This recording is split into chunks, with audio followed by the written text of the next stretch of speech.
Hello, good morning, student.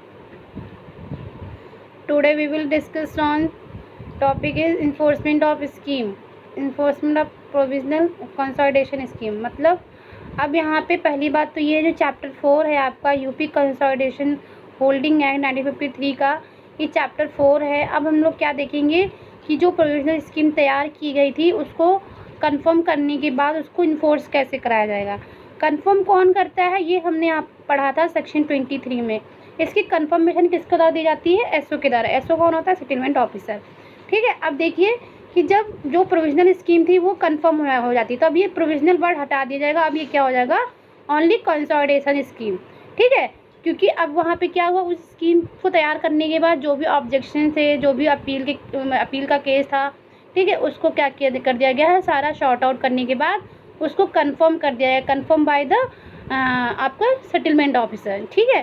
तो अब क्या होगा, अब इसको इन्फोर्स कैसे कराई जाएगी, स्कीम को कैसे इन्फोर्स कराया जाएगा, इसका पालन, जो इसमें जो चीज़ें अलॉट की गई हैं लोगों को उस स्कीम के तहत, वो कैसे उन पे पोजीशन दिलाया जाएगा, ये सब चीज़ें इसमें आज आपको डिस्कस करेंगे. इसके पहले मैंने सेक्शन 24 डिस्कस किया था. 27, 25 एंड 26 डिलीटेड.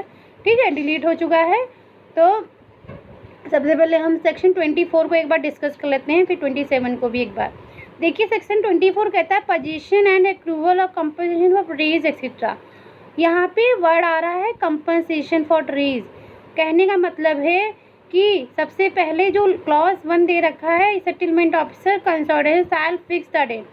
तो आफ्टर द कंफर्मेशन, ठीक है, कंफर्मेशन क्या हुआ, मतलब जो आपकी जो कंफर्मेशन दी गई थी कंसोलिडेशन स्कीम पे, उसके बाद ही ये चीज़ प्रोसेस में आएगी कि अब क्या करेगा, सेटलमेंट ऑफिसर ने इसको कंफर्म किया है तो सेटलमेंट ऑफिसर ही क्या करेगा, उसको नोटिफाइड करेगा, नोटिफाइड इन द यूनिट. ठीक है. एक डेट फिक्स करेगा, लिखा है shall fix the date to be notified in the unit. जिस यूनिट में कंसोलिडेशन ऑपरेशन कराना है उस यूनिट में नोटिफाइड किया जाएगा. ठीक है. Which the final consolidation shall come in to enforce. जो डेट होगी जिस दिन से वो यूनिट में नोटिफाइड किया जाएगा, उस दिन से ये क्या मान लिया जाएगा कि वो जो स्कीम है वो इन्फोर्स हो चुकी है. ठीक है, प्रभाव में आ चुकी है. अब जो भी होगा इसके बाद क्या होगा, on and after this said date, आपके बाद क्या होगा, tenure holder shall be entitled to enter into position of the plots allotted to whom. उस स्कीम के तहत जो उनको प्लॉट अलॉट किया गया होगा टेन्योर होल्डर्स को, उनका क्या राइट्स हो जाएगा, वो अपना अधिकार रखते हैं उस पर पोजीशन रखने के लिए. ठीक है. फिर आपका आता है इसी में सेक्शन 24 का क्लॉज 2 क्या कहता है, लिखा है on and from the date of obtaining possession, every tenure holder getting trees, wells and other improvement existing on the plot allotted to him pursuant of the enforcement of the final consolidation scheme shall be liable for the payment of any pay to the former tenure holders thereof, compensation for the trees, wells and other improvement allotted to him to be determined in the manner herein before provided. कहने का मतलब ये है कि अब क्या है, उनका राइट आ गया कि इन्फोर्स हो चुकी है स्कीम, तो हमें जो भूमि जो अलॉट की गई थी वो अब हमें मिल जाएगी. इनकेस उनको भूमि जो दी गई है, टेन्योर होल्डर्स को जो लैंड दी गई है, मान लीजिए उस लैंड पे कोई कुआं है, कोई प्लाट्स पे कोई कुआं हो गया, आपका ट्रीज़ हो गए या अदर इम्प्रूवमेंट्स उनको मिल रहा है, जो कि ये वेल्स और ट्रीज़ और अदर इम्प्रूवमेंट्स ये किसके थे, फॉर्मर टेन्योर होल्डर्स का था. अब क्या हो गया, जब अब सबको नए सिरे से ज़मीन दी जा रही है, तो अब क्या है, किसी को बहुत अच्छी चीज़ें मिल रही होंगी, बहुत अच्छी जगह ज़मीन तो सारी अच्छी होगी, लेकिन ये होता है कहीं कहीं फैसिलिटी ज़्यादा मिलती है. तो मान लीजिए कि जो व्यक्ति, जो नया पर्सन है जिसको लैंड जो मिली है, ज़मीन जो मिली है, मान लीजिए उस लैंड पे कुछ कुएँ हैं, कुछ पेड़ पौधे हैं या अदर इम्प्रूवमेंट्स वगैरह जो हैं, तो वो क्या किया जाएगा, उस फॉर्मर जो आपका टेन्योर होल्डर होगा वो क्या करेगा, उसका कंपनसेशन मांगेगा. ठीक है. और उस न्यू टेन्योर होल्डर्स को क्या करना होगा कि वो कंपनसेशन देने के लिए लायबिल ठहराया जाएगा. ठीक है. अगर वहाँ पे मेंशन किया गया है स्कीम में तो. ठीक है. और ये कौन डिटरमाइन करेगा, determined by the settlement officer, कि तुम्हें कितना क्या कंपनसेशन देना है, ये आपको डिसाइड करेगा कौन, सेटलमेंट ऑफिसर. ये बताया गया आपका जब सेक्शन 29 पढ़ेंगे उसमें बताया गया कंपनसेशन कैसे दिया जाता है। ठीक है, 26 से ओमिटेड। ठीक है, देन आपका आता है सेक्शन 27 न्यू रेवेन्यू रिकॉर्ड्स की बात करता है।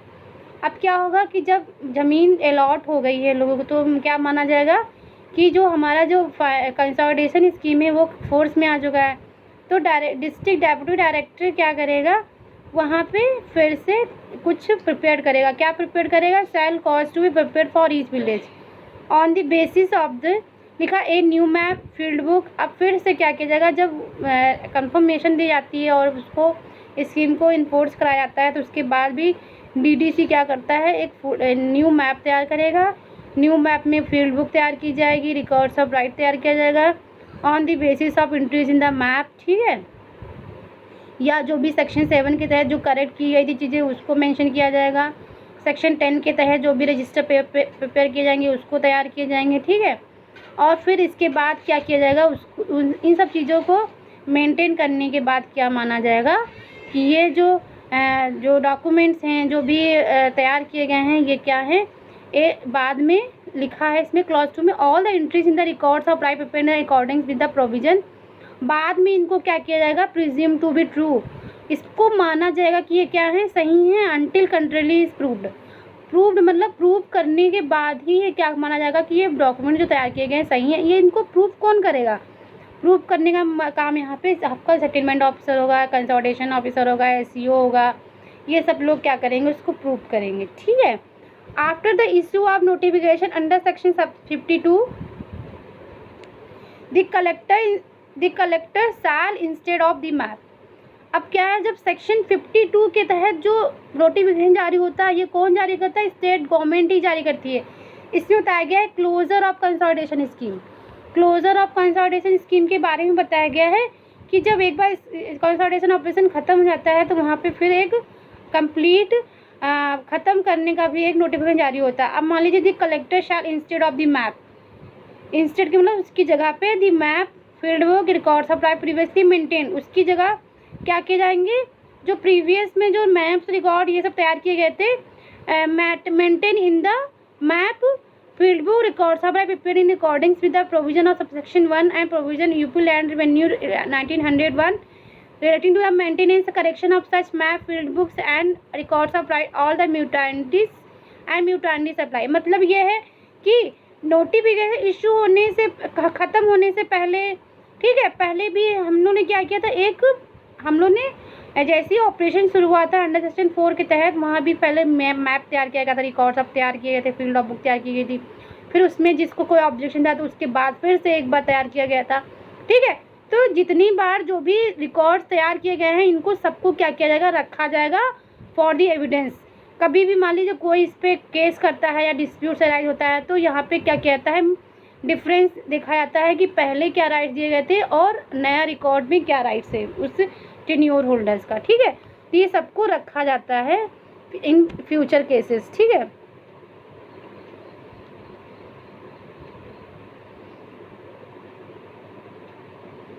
अब इसमें आपका एक और है सेक्शन 28 देख लेते हैं आज। ठीक है, सेक्शन 28 कहता है डिलीवरी ऑफ पोजीशन। सेक्शन 28 क्या बात करता है, डिलीवरी ऑफ पोजीशन।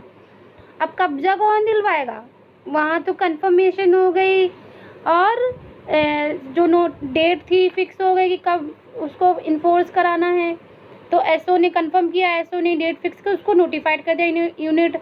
अब क्या है, पोजीशन कौन दिलवाएगा, पोजीशन दिलवाएगा दी असिस्टेंट कंसोलिडेशन ऑफिसर। कब्जा दिलाने का काम किसका होगा, एसीओ का होगा on the application on the tenure holder. यहाँ पे जो एसीओ होगा वो टेन्योर होल्डर को पोजीशन कैसे दिलाएगा उसका प्रोसेस बताया गया है।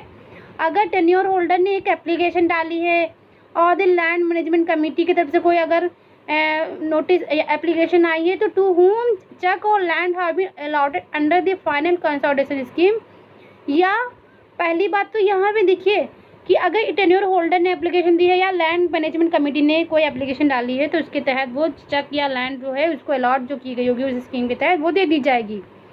अगर यहाँ लिखा may and where any land has been allotted to state government, अगर मान लीजिए यहाँ पे स्टेट गवर्नमेंट को कोई लैंड अलॉटेड की गई है विदाउट एनी एप्लीकेशन, तो वहाँ पे क्या होगा कि वहाँ स्टेट गवर्नमेंट को कोई एप्लीकेशन देने की ज़रूरत नहीं है, ठीक है, application of the state government, ठीक है। अगर वहाँ पे जो ज़मीन है उस स्कीम के तहत अगर किसी टेन्योर होल्डर को मिली है या किसी लैंड मैनेजमेंट कमेटी को मिली है तो उसने एप्लीकेशन दी है असिस्टेंट कंसल्टेशन ऑफिसर को, तो वहाँ पे उसको विद इन 6 मंथ के अंदर वो ज़मीन क्या कर जाएगी, उसको पोजीशन में दे दी जाएगी, उसको कब्जा उस पर दिला दिया जाएगा, ठीक है। लेकिन है स्टेट गवर्नमेंट को अगर कोई ज़मीन अलॉट की गई है तो उसको एप्लीकेशन देने की ज़रूरत नहीं है, ठीक है।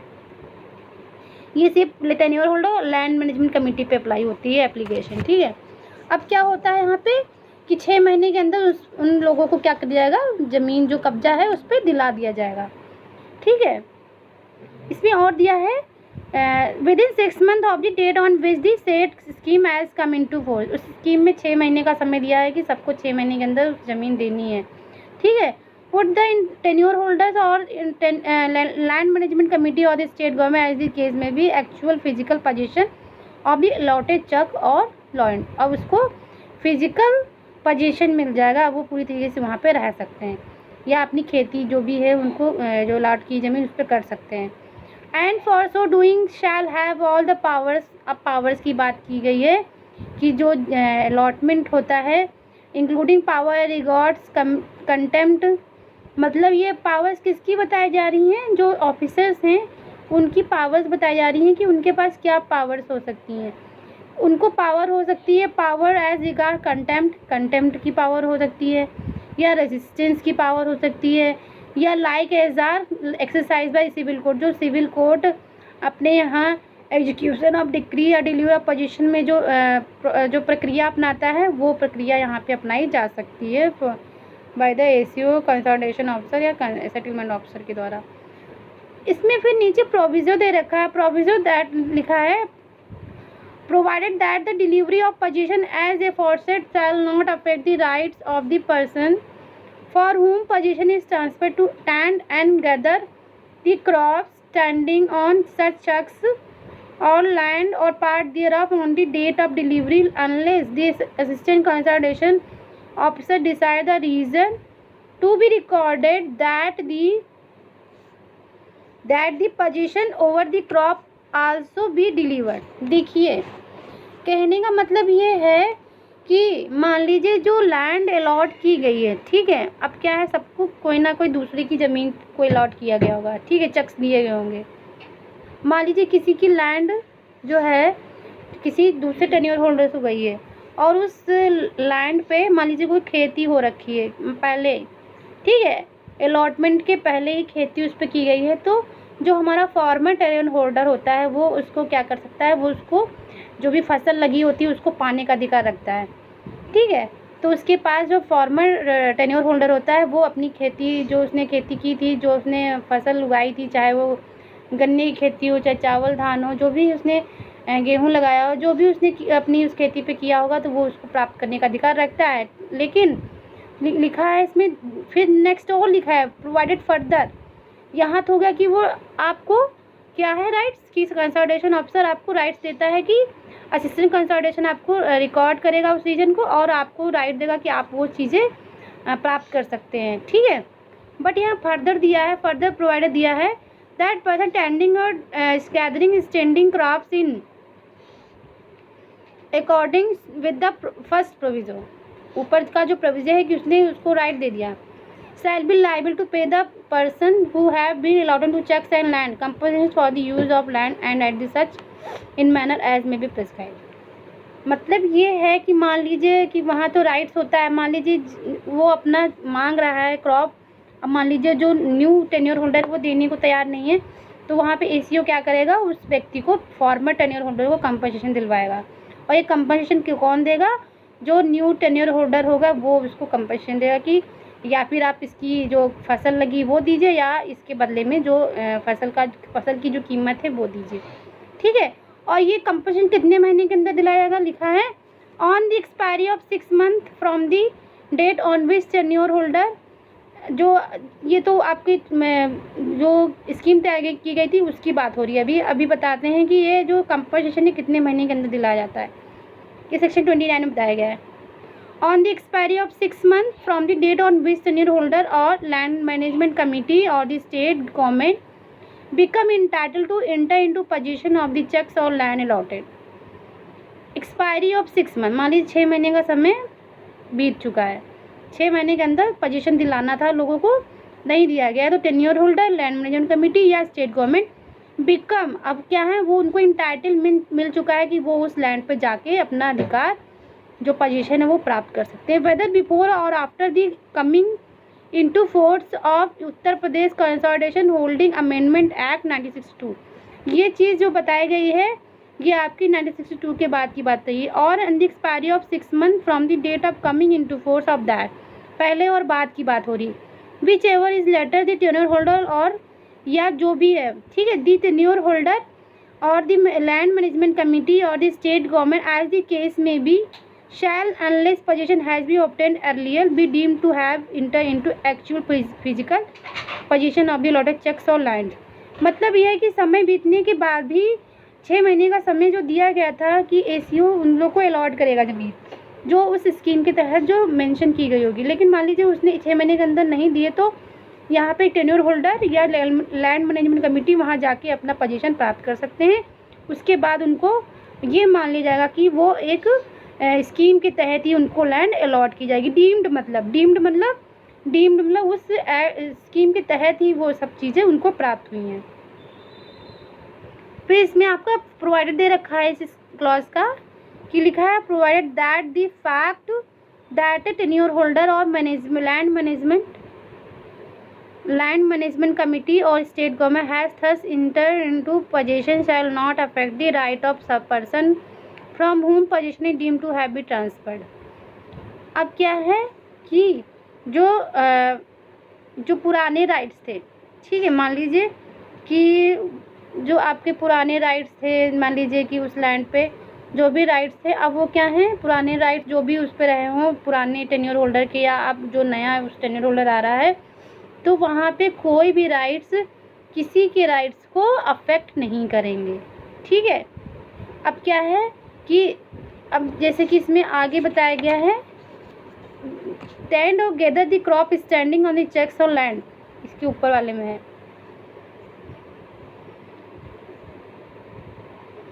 Gather the crop standing checks and a part thereof on the date of the expiry of period of 6 month aforesaid. मतलब ये है कि जो भी क्रॉप्स वगैरह जो भी उस लैंड पे दी गई मिली है किसी को, या किसी और दूसरे की क्रॉप्स थी वो किसी न्यू टेन्योर होल्डर्स को मिली है, तो ये राइट्स तो है कि वो प्रीवियस जो फॉर्मर टेन्योर होल्डर था वो उसको प्राप्त कर सकता है। लेकिन इससे क्या होगा, न्यू टेन्योर होल्डर से कोई राइट्स को अफेक्ट नहीं होगा। ठीक है, चलिए आज के लिए इतना ही। Okay, thank you class.